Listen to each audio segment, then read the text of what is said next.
Friends, income tax return online file करने के बाद में हमें उसे या तो ई वेरीफाई करना होता है या फिर मैनुअली प्रिंट करके एक्नॉलेजमेंट को साइन करके सीपीसी बेंगलुरु भेजना होता है। और ये काम करने के लिए हमें ऑनलाइन रिटर्न फाइल करने के बाद में 120 दिन का समय मिलता है। तो इस 120 दिन के अंदर हमें या तो अपनी रिटर्न ई वेरीफाई करनी होती है या मैनुअली साइन करके सीपीसी बेंगलुरु भेजना होता है। एक ऑप्शन और है, आप रिटर्न फाइल करते वक्त अपना रिटर्न डिजिटल सिग्नेचर से साइन कर सकते हैं अगर आपके पास में डिजिटल सिग्नेचर है। तो अगर आपने अपना income tax return digital signature के थ्रू साइन किया है तो आपको ना तो ई वेरीफाई करना होता है, ना ही साइन करके सीपीसी बेंगलुरु भेजना पड़ता है।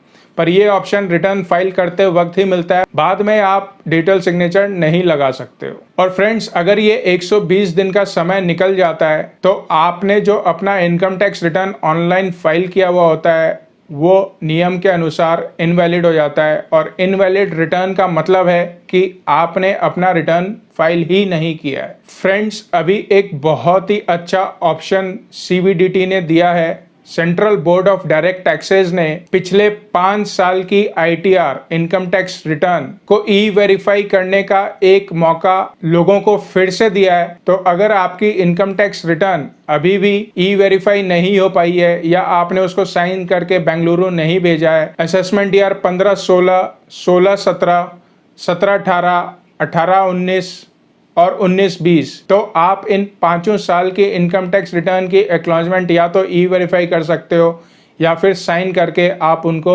सीपीसी बेंगलुरु भी भेज सकते हो। आपकी इनकम टैक्स रिटर्न को ई वेरीफाई करने का प्रोसेस काफी आसान है। इनकम टैक्स रिटर्न को ई वेरीफाई करने के लिए आपको इनकम टैक्स की साइट पे जाके लॉगिन करना पड़ेगा। लॉगिन करने के बाद में आप देखोगे आजकल डैशबोर्ड में ही ऑप्शन आ रहा है e verify previous year income tax returns करके।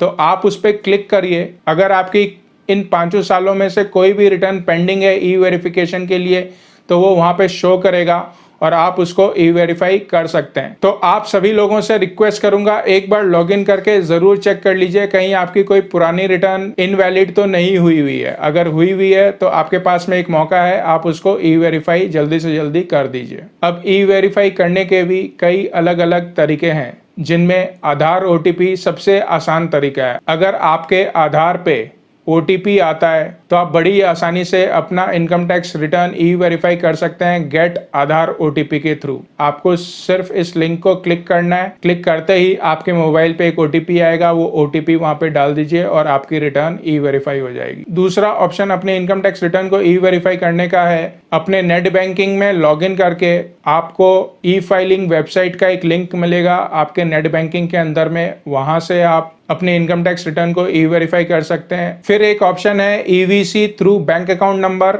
इसमें आपका जो मोबाइल नंबर इनकम टैक्स में रजिस्टर्ड है वही मोबाइल नंबर आपके बैंक अकाउंट में भी रजिस्टर्ड होना चाहिए। दोनों जगह अगर सेम मोबाइल नंबर है तो आप ओटीपी के थ्रू भी अपना इनकम टैक्स रिटर्न ई वेरीफाई कर सकते हैं। Similarly EVC through demat account number का भी एक ऑप्शन है। यहाँ पे भी डीमैट अकाउंट में और इनकम टैक्स में सेम मोबाइल नंबर होना चाहिए, तो आप ओटीपी के थ्रू उसको ई वेरीफाई कर सकते हैं। और एक नया ऑप्शन भी आया हुआ है ई वेरिफिकेशन के लिए और वो है ईवीसी थ्रू बैंक एटीएम। आपका जो बैंक अकाउंट इनकम टैक्स में रजिस्टर्ड है उसके उस बैंक अकाउंट के एटीएम में जाके एटीएम मशीन के विंडो में आपको ऑप्शन मिलेगा अपनी इनकम टैक्स रिटर्न को ई वेरीफाई करने का। हालांकि अभी ये ऑप्शन सभी बैंकों ने चालू नहीं किया है, पर कुछ कुछ बैंकों ने चालू कर दिया है। और अगर ये ऑप्शन आपको एटीएम मशीन पे दिखता है तो आप वहां से भी अपना इनकम टैक्स रिटर्न ई वेरीफाई कर सकते हैं। Central board of direct taxes के अनुसार कई लोगों ने अपना इनकम टैक्स रिटर्न ना तो साइन करके बेंगलुरु भेजा है और ना ही उसे ई वेरीफाई किया है। तो सरकार सभी लोगों को एक मौका देना चाहती है जिसमें वो अपने पुराने इनकम टैक्स रिटर्न्स को वेरीफाई कर सकते हैं ताकि उनकी रिटर्न जो इनवैलिड पड़ी हुई है वो इनवैलिड स्टेटस से हट जाए। तो दोस्तों, मैं आपसे रिक्वेस्ट करूंगा, आप अपने इनकम टैक्स के लॉगिन में एक बार जाके जरूर चेक करिए कि आपका कोई पुराना आईटीआर पेंडिंग तो नहीं है ई वेरिफिकेशन के लिए, और अगर पेंडिंग है तो जल्दी से जल्दी उसको ई वेरीफाई कर दीजिए। 30 सितंबर 2020 तक का टाइम है आपके पास में, क्योंकि अगर अभी इस बेनिफिट का फायदा नहीं उठाएंगे तो इनकम टैक्स हमारे को छोड़ने वाला नहीं है और हो सकता है कि हमारे को नॉन फाइलिंग ऑफ रिटर्न का नोटिस भेज दे। और एक बार इनकम टैक्स से नोटिस आ जाए तो अच्छे अच्छे लोगों की नींद खराब हो जाती है। तो दोस्तों, अगर आपको ये वीडियो पसंद आया हो तो लाइक करिएगा। चैनल पे नए हैं, मुझे पहली बार देख रहे हैं तो इस चैनल को सब्सक्राइब भी जरूर करिएगा। साथ में बेल आइकन भी प्रेस करिएगा ताकि आपके पास में ये वीडियो सबसे पहले पहुंचे।